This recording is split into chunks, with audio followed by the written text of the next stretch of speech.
Graça e paz perfeita vos seja multiplicada. Hoje falaremos sobre o papel de Jesus Cristo, da encarnação de Deus nessa terra, o motivo pelos quais fez com que Jesus viesse salvar a humanidade.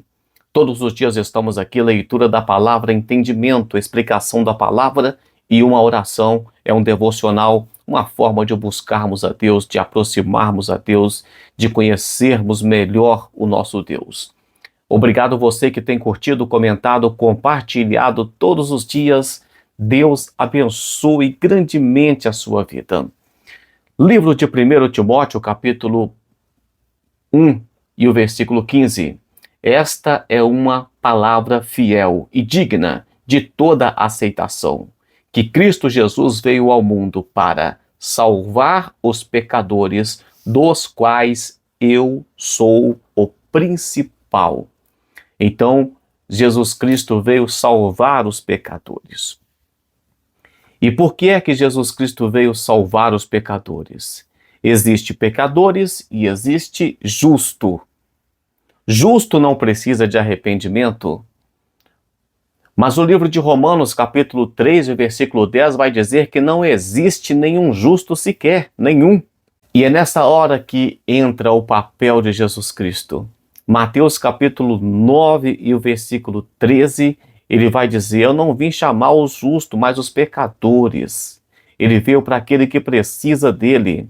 Lucas, capítulo 7, versículo 49, eles ficaram abismados e perguntaram: quem é esse que até pecado ele perdoa? Então Jesus Cristo veio para perdoar o pecado dos pecadores, para chamar os pecadores, os injustos.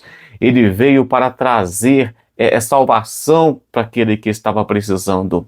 Lucas capítulo 19, versículo 10, porque o Filho do Homem veio buscar e salvar o que havia perdido. Eu e você somos esse que Jesus Cristo veio buscar. Entendemos, portanto, que todos nós precisávamos de Jesus, porque não existe um justo sequer, mas agora Jesus Cristo nos faz filho, e daqui a pouquinho eu vou explicar isso aqui. Segundo motivo de três motivos, o segundo, livrar-nos do inferno. Esse nome é chato, esse nome é feio, esse nome é ruim, pessoas...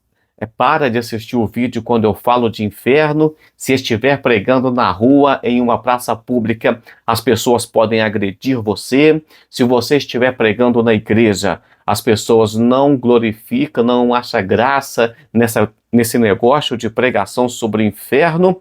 Mas Jesus Cristo deixou bem claro que existe em Mateus capítulo 25 e o versículo 41, em Apocalipse capítulo 20, versículo 15, o inferno, lago de fogo, o lugar onde o bicho nunca morre e o fogo nunca apaga, é real.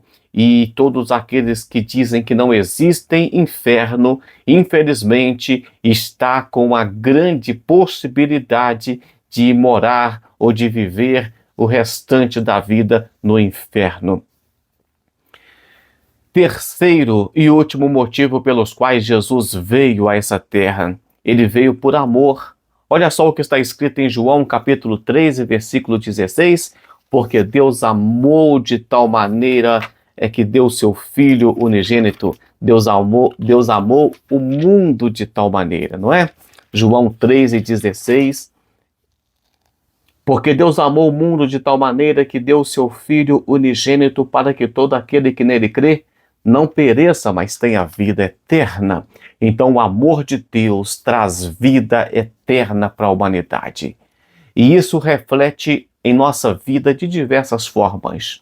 O amor de Jesus Cristo por nós veio trazer vida. E essa vida nos livra da culpa do pecado, da maldição. Gálatas capítulo 3, versículo 13, vai dizer que Jesus Cristo já se fez maldição por nós, porque todo aquele que subir no madeiro é considerado maldito.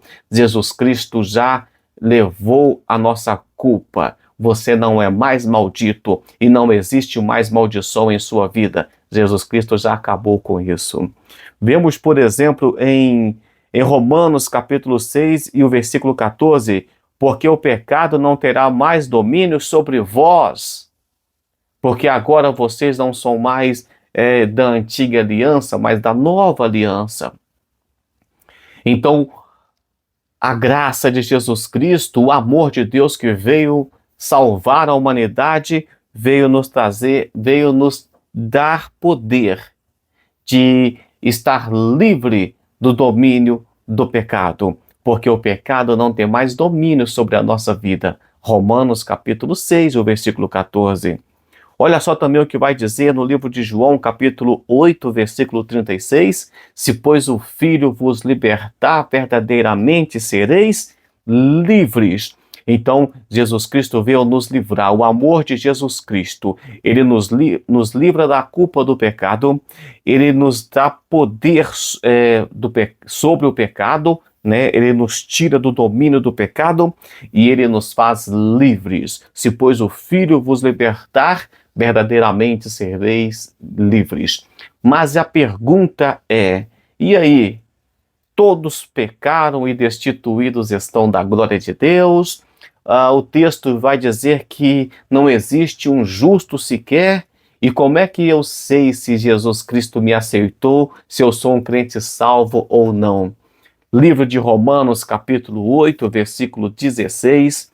Eu vou ler para vocês aqui porque é muito importante.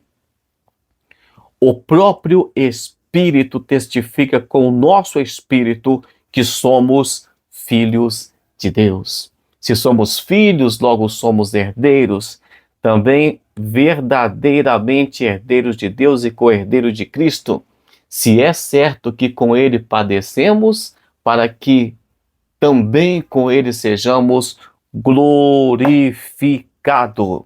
Então, o Espírito de Deus testifica e diz, você é um crente salvo. É uma coisa que não adianta alguém falar, olha, você é bonzinho, você é bonitinho, ou você é feinho, então por isso que você vai ser salvo. Não, ninguém é salvo porque é feio, porque é bonito, porque nós somos salvos porque, primeiramente, pela graça de nosso Senhor Jesus Cristo, mas nós sentimos que somos salvos. E não adianta a pessoa dizer assim, olha, você não é salvo. Como? Eu sinto, eu sei. Nós temos essa convicção dentro de nós. O Espírito de Deus testifica com o nosso espírito que nós somos filhos de Deus. E isso ninguém tira. E isso ninguém pode arrancar a nossa língua, pode proibir de falar. Mas nós sentimos, é uma convicção que todo crente salvo que tem o Espírito Santo sabe e tem. Vamos orar? Senhor Jesus, obrigado, Pai, pelo Teu Espírito Santo trazer paz sobre a nossa vida. Paz nessa casa, paz nesse lar, paz nessa família. E confirmando, Pai, que eles são filhos do Senhor. E confirmando que a graça já os alcançou.